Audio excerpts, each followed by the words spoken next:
Hello students, today we will continue our chapter Reproduction in Plants. Earlier we have studied how plants reproduce by seeds and the stages of seed germination. Let's start with today's topic.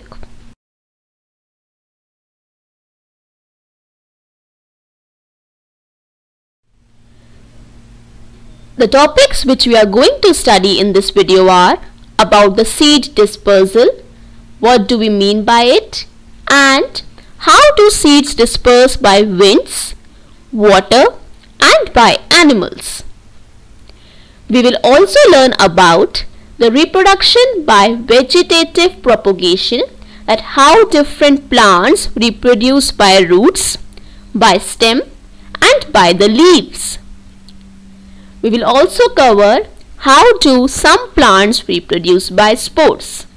So let's start the video. Seed dispersal. What do we mean by the term seed dispersal? It is a process of scattering of seeds from mother plant to different places. Yes, the seeds are scattered to different places from the mother plant.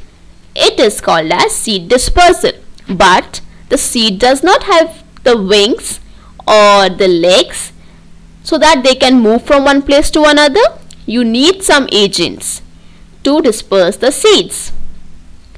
But before moving to that point, we should understand why do seeds need to be dispersed? Why cannot they be fall at one place and then grow? It is essential because if all the seeds fall very close to the parent plant, they would not get enough air, water, light, space and the nutrients to grow. Yes, they will not get, all the seeds will not germinate into healthy plants because all baby plants or the healthy plants need space, light, nutrients, air and water to grow in sufficient amount.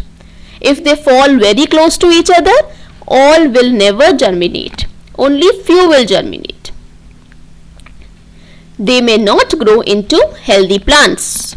And we want healthy plants, that is why seed dispersal is needed. But who will disperse the seed?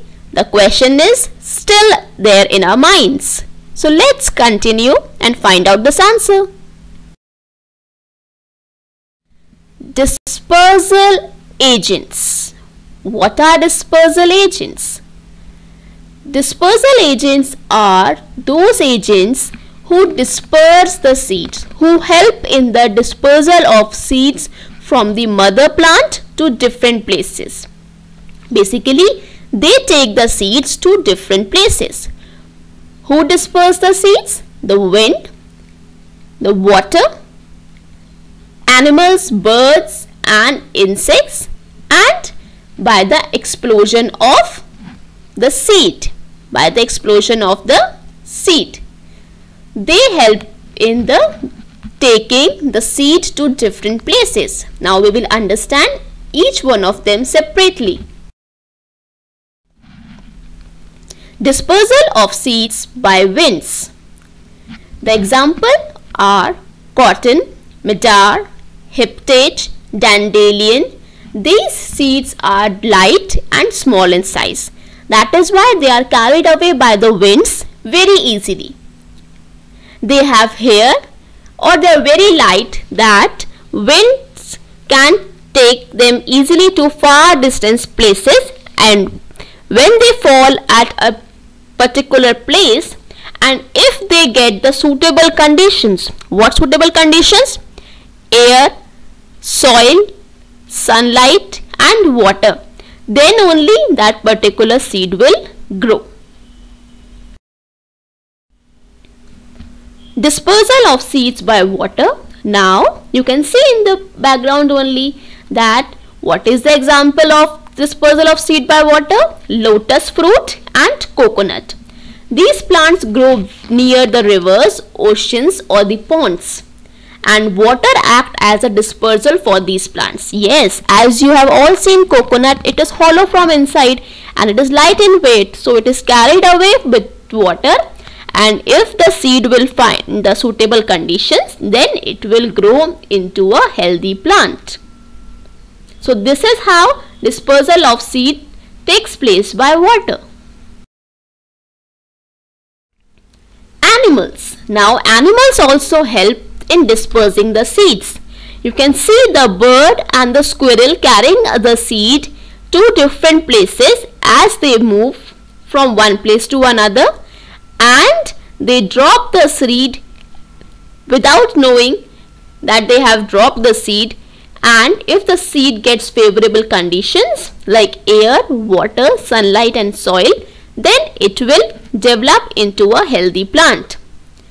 Some examples are xanthium and tiger nail. Xanthium and tiger nail seeds are also dispersed by the animals.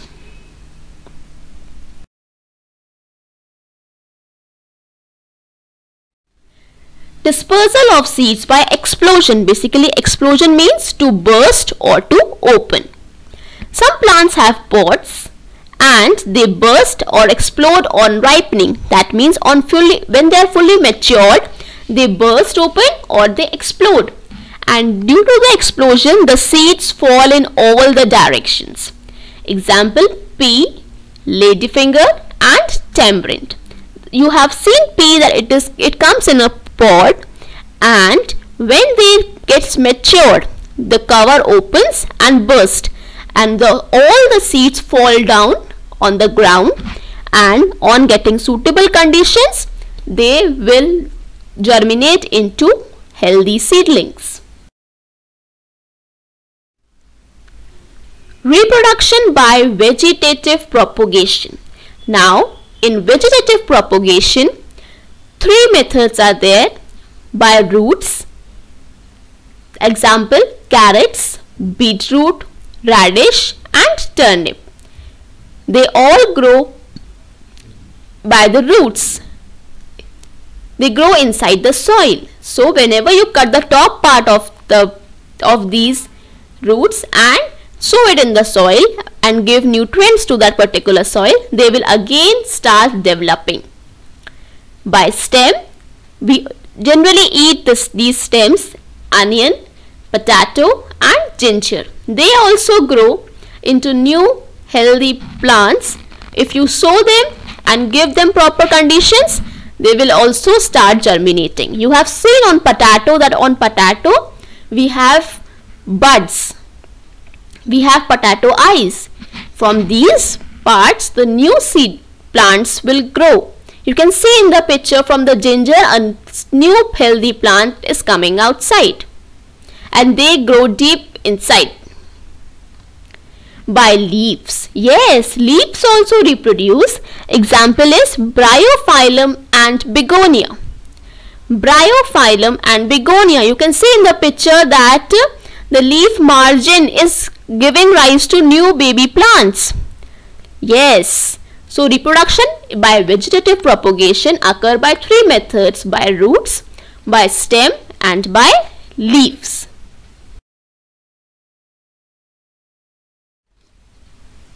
Thank you and have a nice day.